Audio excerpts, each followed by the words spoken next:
Hello, my name is Orit, and I'm going to talk about analyzing longitudinal data in child-directed speech and child speech.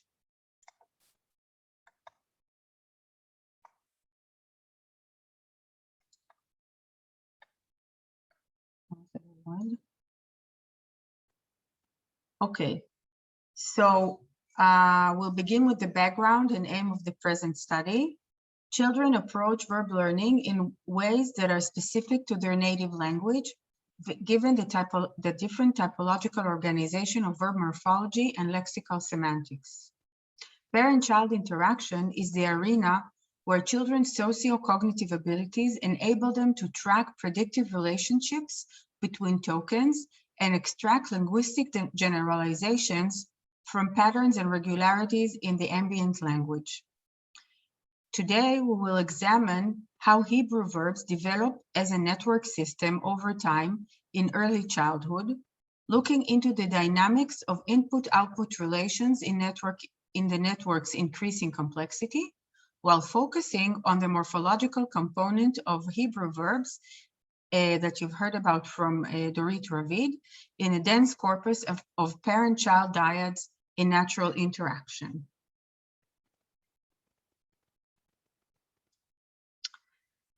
The corpus we're talking about today is the Ashkenazi corpus, which is composed of 91 hours of recordings of two parent-child dyads, a boy dyad and a girl dyad, between the ages of 1 year, 8 months to 2 years, 2 months. The dyads were recorded in natural contexts of playtime, book reading, mealtime, and bath time. And the corpus is composed of more than 300,000 word tokens, around 55,000 verb tokens, and slightly more than 1,000 verb lemmas in CDS and CS together. CDS is child-directed speech and CS is child speech.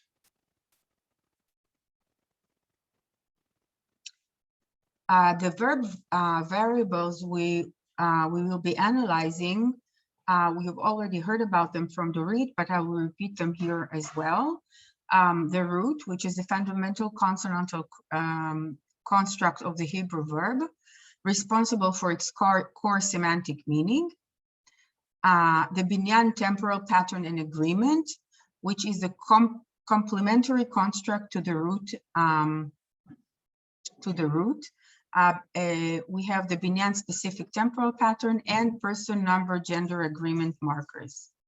And the verb form, which is the unique combination of root and binyan specific temporal pattern plus person, number, gender agreement marker. For example,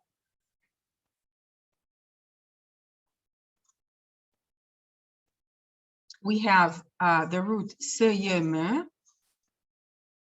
plus the PL pattern in past tense, plus first person singular agreement, yielding the verb siyamti, which means I finished. Another example, the root ze, he, re, plus nif'al imperative and second person singular feminine, yielding the verb tizahari, which means be careful.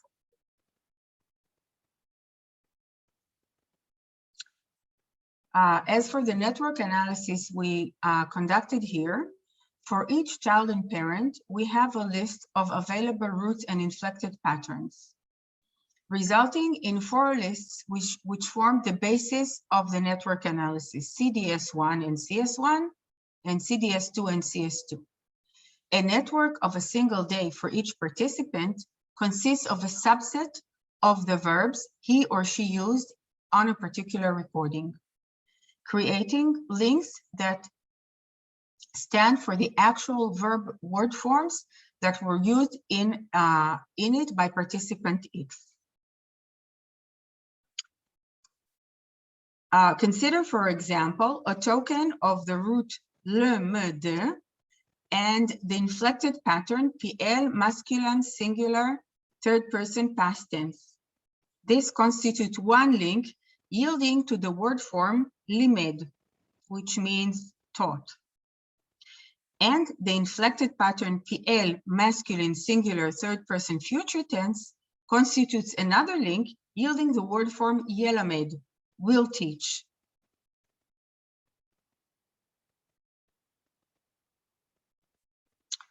The network measured, we analyzed, were presented previously by Elitzur in the previous talk. So we have the measurements relating to the nodes in the network, which are node degree and eigenvector centrality. And we have a measure relating to the network as a whole, which is density. So we follow to the results. Here we see the children's and the parents' networks on 4 days throughout the recording period, days 1, 16, 31, and 46, allowing us to observe the changes in the network in a visual manner.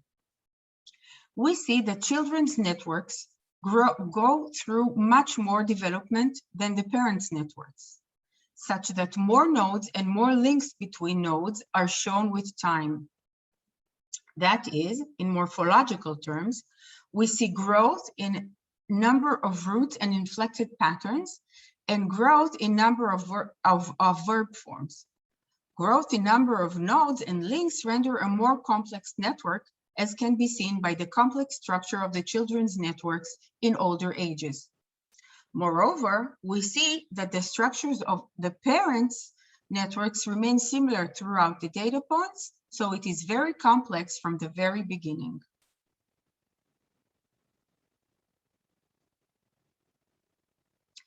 Here we see the morphological constructs in a dynamic perspective as they are portrayed according to their activation patterns in dyad 1 and dyad 2 in CDS and CS.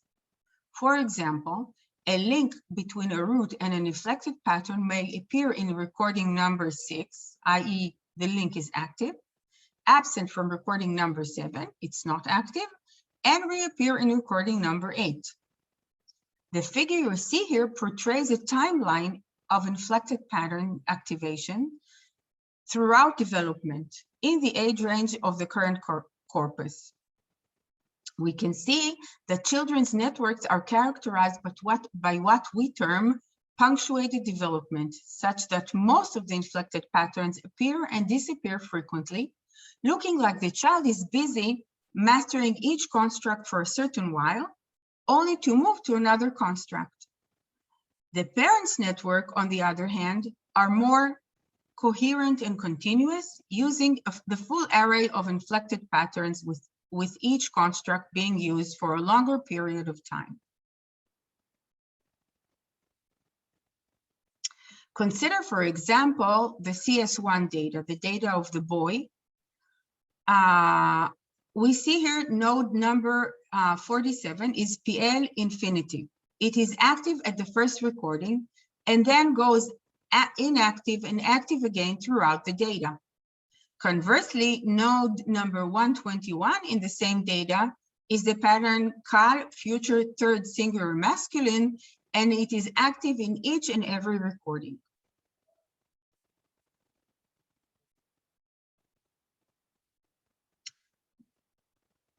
As for the degree of an inflected pattern, it is the number of roots linked with it, and the degree of a root within a network is the number of inflected patterns it is linked to. The degree of a node in a network measures the number of links it has with the other nodes. In our case, links between nodes are verb word forms, links between roots and inflected patterns. The figure we see here presents degree distribution throughout development. Every recording session, the x-axis, is a single network within the entire set of networks throughout time. Each bar represents the degree distribution within a single network as a single point in time.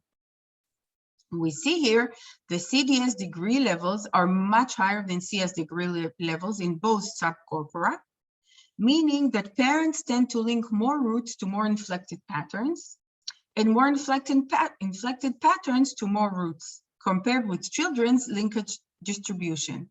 The children's degree level, on the other hand, increases with age.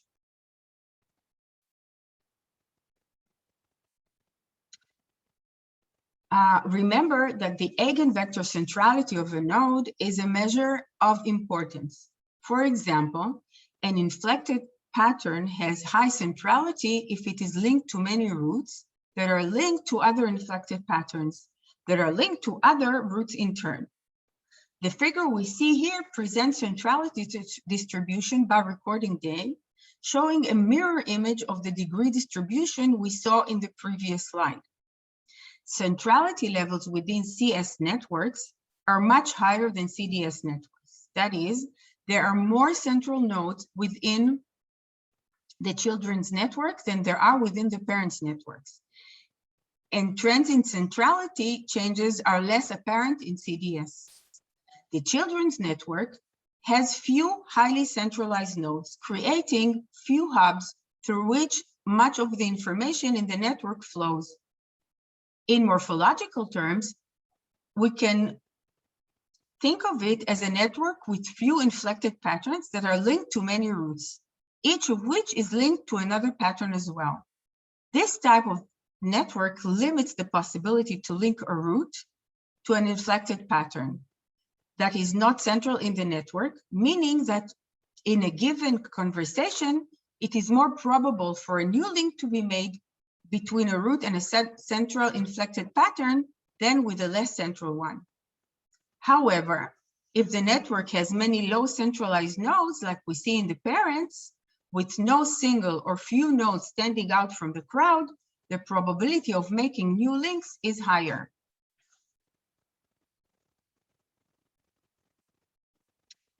The density of the network is a measure of fulfilled links between nodes relative to all possible links. As such, this measure quantifies the level of network exhaustion in time. The network exhaustions in terms of how much of the potential of the current network has already actually been fulfilled by the speaker. A speaker that has already fulfilled most of her network's entire potential has nowhere to grow, in the sense that the probability of reusing existing verb word forms is high. In such a network, the main road to expansion is by adding new nodes and not by creating new links. Thus, a child with a high density network needs to add more roots and/or inflected patterns to her network in order to expand her morphological verb lexicon.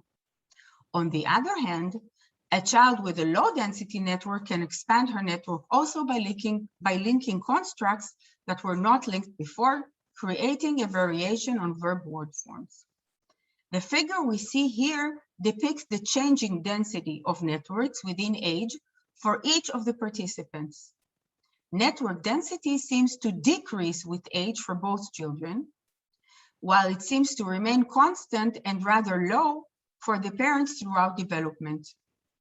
That is, as the children grow, they exhaust less of their possible links, leaving more room for the network of roots and inflected patterns to grow. A non-exhausted network, i.e. a low-density network, is a network with high growth potential, since new links can be made between existing constructs.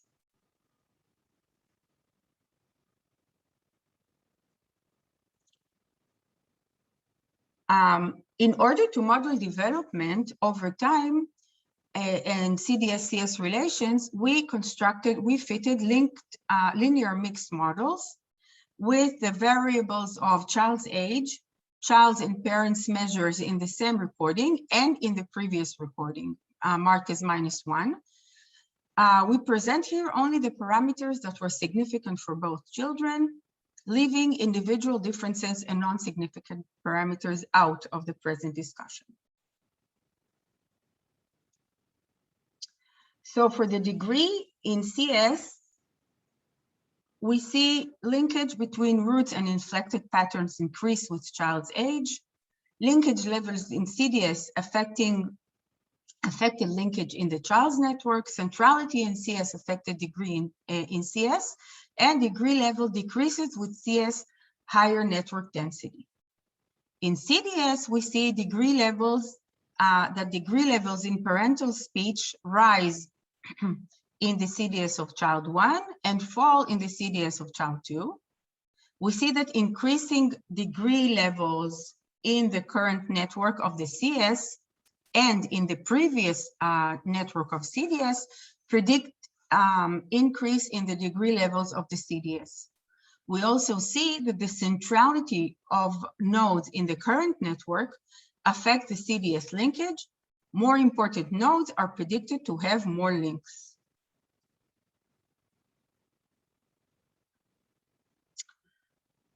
In terms of centrality, in CS, we see that the centrality of a root or an inflected pattern falls with age, indicating a more even distribution of the network, enabling morphological productivity in language use. We see that rising CDS centrality predicts rising CS centrality. We also see that the degree of a node affects its centrality, and also that a rise in density level, i.e. a less variegated network, predicts high centrality. In CDS, we see that centrality is not affected by the child's age. We see that CDS centrality changes as a function of CS centrality. We also see that the centrality in the previous CDS network affects centrality in the present network, and that high CDS density predicts a more centralized network, interpreted as a less variable and less productive one, similar to CS. And we also see that a rise in density level in CS previous network predicts a fall in centrality level in the CDS current network. Moving on to density. In CS, we see that network density is affected by the child's age. Networks become less dense with age, as we saw in the graph. We see that CDS network density is affected by CS network density, and that CDS network density is affected by the density of the CS in the previous recording. In CDS, we see that CDS network density rises with child's age. The higher the density of the CDS network, the higher that of the CS network, and we see that CS degree in the previous recording affects CDS density in the current recording. This is a visual summary of all significant effects found in the models discussed above, suggesting a complex unified model for the development of morphological aspects of the Hebrew verb lexicon between the ages of 1A to 2.2 as a network, showing the dynamic relations within the changing system of the morphological verb lexicon, involving adaptation with the speaker, between the speakers, and relative to past experience. Now we move to the conclusions. We saw here that the development of the system of root and inflected patterns of Hebrew verbs in the age range of the current corpus is not strictly linear. It is not only a matter of mere frequency of use, such that with age, the child links more roots to every available pattern in inflection, and more patterns and inflections to every available root. Rather, development is shown here to be dynamic and complex. On the one hand, growth was shown in several dimensions. Children were shown to produce more roots, more inflected patterns, and more word forms with age. Also, growth with age was shown in the children's network's complexity in terms of node, degree, and centrality, representing linkage levels and construct importance respectively, and also in terms of the network density as representing network growth potential.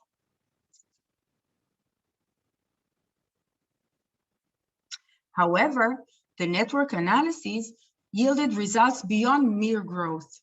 A major finding reported above is that development is not linear, and that children go through periods of punctuated development. We saw that children's use of morphological constructs is not coherent. It is not the case that once the child is using a construct, she will continue to use it in a productive manner. Rather, the children were shown to show individual constructs were shown to use individual constructs for short periods of time. This finding is highlighted by the this finding is highlighted by contrasting it with the parent's pattern of use, which is much more coherent and continuous. This leads us to the conclusion that children between the age range we saw here do not use their entire range of possible constructs based on an accumulated lexicon. Rather, children are attuned to their immediate experience. If a morphological construct was highly linked or very important in the immediate past, or if it is important within a network of their caregiver, it is more probable to be used again by the child. This expresses the variation of developing dynamic systems and shows that the productivity of morphological contrast is variegated and depends on many different and related factors, emphasizing CDS-CS relations in verb acquisition, among other things.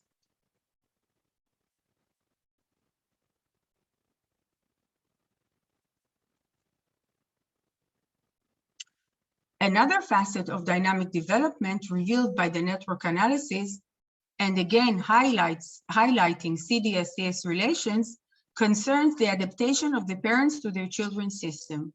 We showed that the parents adapt to their children's speech patterns in three ways. First, by relating to their children's current usage. Second, by expanding on previous experience, counting on usage their children have already been exposed to and building upon it. And third, we show that when parents experience a limited network in the speech of their children, they provided them with more opportunities to expand their system in future interactions. Thank you for listening.